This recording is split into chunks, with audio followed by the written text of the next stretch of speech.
কিচেনের পপির দাদু লেজা খেয়ে রাজা হন। এই লেজা খেলে রাজা হওয়া তো দূরের কথা, প্রজা হওয়া সম্ভব নয়। Hello everyone, welcome back to the channel Rani's পাকশালাandmore। আমি রানি। আজ আমি একটি স্পেশাল রেসিপি নিয়ে এসেছি। রুই মাছের কালিয়া রান্না করব আজ। এই বুকটা হচ্ছে আমার ঠাকুমার রান্নার বুক।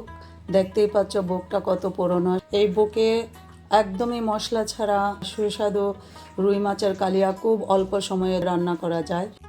এই আমি রেসিপির বুকটা থেকেও দেখালাম আর আমি নিজে রান্না করেও দেখাবো। চলো তাহলে রান্নাটা শুরু করি। প্রথমেই মাছের টুকরোগুলোতে লবণ হলুদ মাখিয়ে তার উপরে অল্প কাঁচা সর্ষের তেল মাখিয়ে ভেজে নেব। এবারে চুলায় আঁচ দিয়ে পানে সাদা তেল গরম করে মাছগুলো একে একে ভেজে নেব।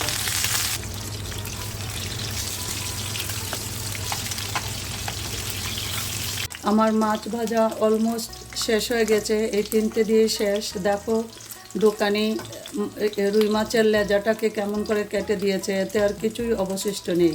পপি কিচেনের পপির দাদু লেজা খেয়ে রাজা হন। এই লেজা খেলে রাজা হওয়া তো দূরের কথা, প্রজা হওয়া সম্ভব নয়। কড়াই গরম হয়ে গেছে, দিয়ে দিচ্ছি পরিমাণ মতো সর্ষের তেল। মাছগুলো আমি সাদা তেলে ভেজেছি, এবার রান্নাটা করব সর্ষের তেলে। সর্ষের তেলটা খুব ভালো করে গরম করব, না হয় সর্ষের তেলের কাঁচা গন্ধ পাওয়া যায়। তেল গরম হয়ে গিয়েছে, দিয়ে দিচ্ছি গোটা জিরা, দিচ্ছি তেজপাতা, দিচ্ছি গোটা গরম মশলা, দিয়ে দিব পেঁয়াজ বাটা 2 থেকে 3 টেবিল চামচ। পেঁয়াজটা যখন গোল্ডেন ব্রাউন হবে তখন আমি অন্য মশলা দেব। খুব ভালোভাবে পেঁয়াজটাকে ভাজবো বাদামি করে। আমার পেঁয়াজ ভাজা হয়ে গেছে, এবার দিয়ে দেব আদা বাটা 1 টেবিল চামচ আদা বাটা, দিয়ে দেব 2টো টমেটো কুচি। তোমরা কমও দিতে পারো টমেটো, কারণ টমেটোটা মাছের পরিমাণ অনুযায়ী হবে। এবারে দিয়ে দেব অল্প নুন লবণ ছড়িয়ে, তাহলে টমেটোটা তাড়াতাড়ি ভালোভাবে সেদ্ধ হয়ে যাবে। নাড়িয়ে দিয়ে ঢাকা লাগিয়ে 1 মিনিট মতো রান্না করব, টমেটো যতক্ষণ না সেদ্ধ হচ্ছে। 1 মিনিট পরে টমেটো অলমোস্ট সেদ্ধ হয়ে গেছে, দেখো।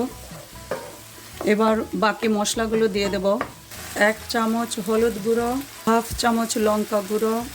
লঙ্কাটা তোমাদের ঝালের পরিমাণ মতো দেবে। আর দিয়ে দেব গোটা কাঁচা লঙ্কা। ভালো করে একটু ভাজা ভাজা করব। দিয়ে দিব অল্প একটু চিনি, 1 ছোটো চামচ পরিমাণ। চিনিতে টেস্ট আর কালার দুটোই ভালো করবে। টমেটো আছে, টক দই দেব একটু পরে, তাই চিনিটা ব্যালেন্স আনবে। এবার আমি দেব টক দই, তবে টক দই দেওয়ার আগে আমি আঁচটাকে কমিয়ে নিয়েছি একদম লো ফ্লেমে। তারপরে একটু নাড়িয়ে নিয়ে মশলাটাকে একটু ঠান্ডা করছি, কারণ টক দই একদম খুব গরমের মধ্যে দিলে দানা দানা হয়ে যাবে, ফেটে যাবে। এবার খুব ভালো করে ফেটানো 2 টেবিল চামচ টক দই দিয়ে দেব। টক দই দেওয়ার পরে খুব নাড়তে থাকবো কিছুক্ষণ, তারপরে আঁচটা ধীরে ধীরে বাড়িয়ে নেব। এবার দিয়ে দেব পরিমাণ মতো গরম জল। জলটা ফুটে উঠলে মাছগুলো দিয়ে দেব, ভাজা মাছগুলো। জলটা ফুটে উঠেছে, দিয়ে দিচ্ছি ভেজে রাখা মাছগুলো। খুব সাবধানে ছড়িয়ে দেব সমস্ত মাছগুলো পানে। 1-2 মিনিট জাল করে হয়ে যাবে আমার রুই মাছের কালিয়া, বিনা মশলাতে রুই মাছের কালিয়া।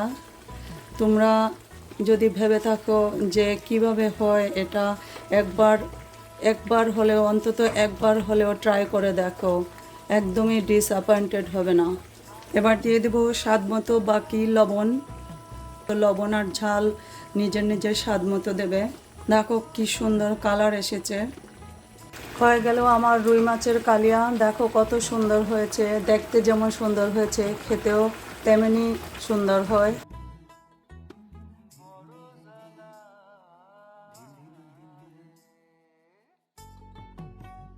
তো তোমাদের যদি ভালো লেগে থাকে, হোপফুলি ভালো লাগবে, তাহলে আমার ভিডিওটাতে লাইক দিও, শেয়ার করো, কমেন্ট করো, আর অবশ্যই আমার চ্যানেলটাকে সাবস্ক্রাইব করো। থ্যাংক ইউ সবাইকে এতক্ষণ সাথে থাকার জন্য। আবার দেখা হবে অন্য কোনো ভালো রান্নার সাথে। ততক্ষণ ভালো থেকো সবাই, টাটা।